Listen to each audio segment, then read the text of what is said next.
Le dialogue de sainte Catherine de Sienne, le don de la conformité au Christ.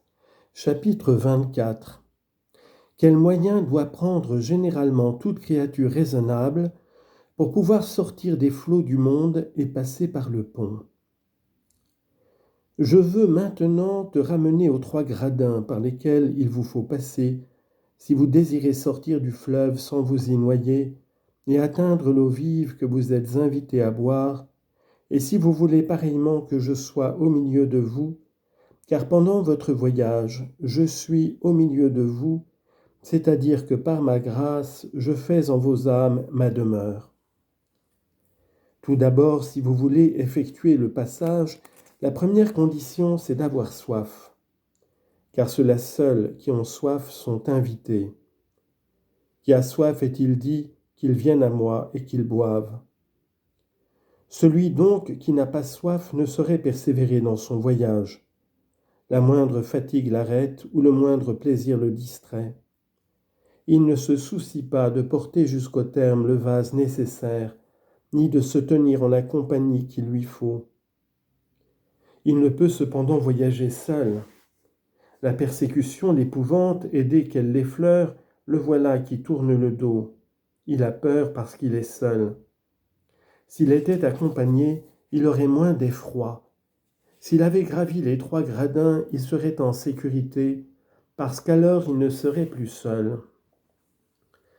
Il faut donc que vous ayez soif, et vous devez aussi vous unir ensemble, ou 2 ou 3 ou plus, a-t-il été dit. Mais pourquoi ou 2 ou 3 ? Parce que 2 ne sont pas sans 3, ni 3 sans 2, ni 3 ni 2 sans davantage. Mais celui qui est seul, je ne puis être au milieu de lui, car il n'a pas de compagnon, pour que je puisse être au milieu. Et même il n'est plus rien, car celui qui est seul, c'est celui qui s'enferme dans l'amour égoïste de soi-même. Pourquoi est-il seul ? Parce qu'il est séparé de ma grâce et de la charité du prochain. Séparé qu'il est de moi par sa faute, il tourne au néant parce que seul je suis qui je suis. Ainsi donc, celui qui est seul, c'est-à-dire qui est enfermé dans l'amour de soi-même, ne compte pas pour ma vérité, il est rejeté de moi.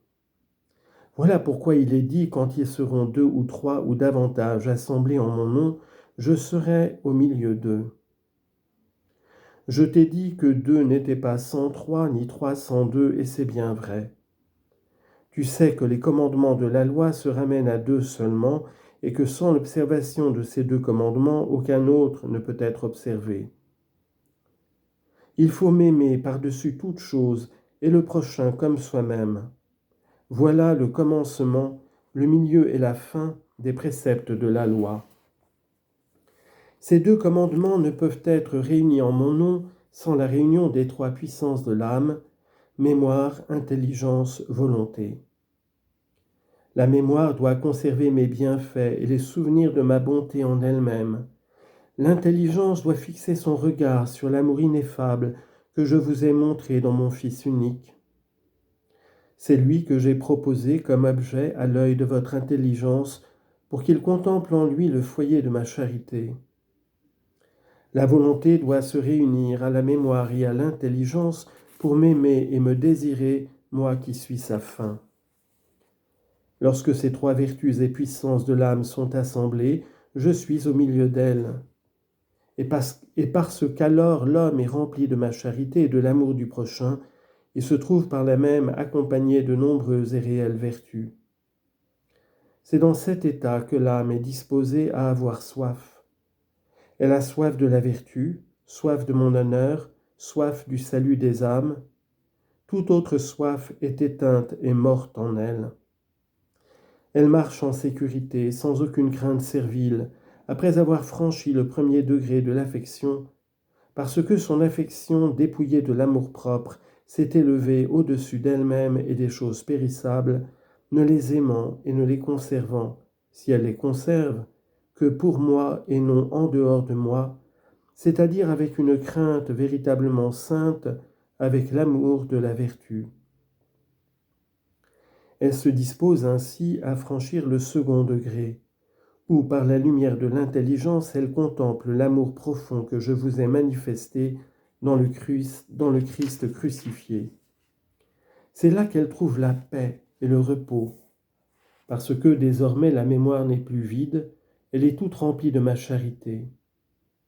Tu sais qu'un vase vide résonne quand on le frappe, et qu'il n'en est pas de même quand il est plein. Quand donc la mémoire est remplie de la lumière de l'intelligence et de l'affection toute d'amour, elle peut être touchée ou heurtée par la tribulation ou par les plaisirs du monde, elle ne rend plus le son d'une joie ou d'une colère désordonnée, car elle est pleine de moi qui suis tout bien. C'est ainsi qu'elle franchit le 3e degré, et l'union est faite. La raison, en possession de ces 3 degrés, les 3 puissances de l'âme, comme je t'ai dit, les a assemblées en mon nom.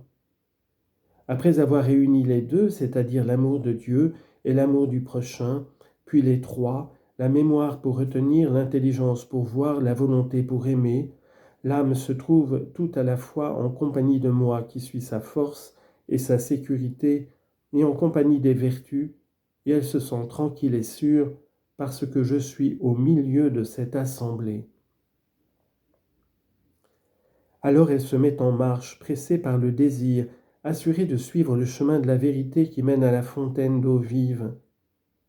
La soif qu'elle a de mon honneur, de son salut et du salut du prochain, lui fait désirer cette voie sans laquelle elle n'y pouvait atteindre.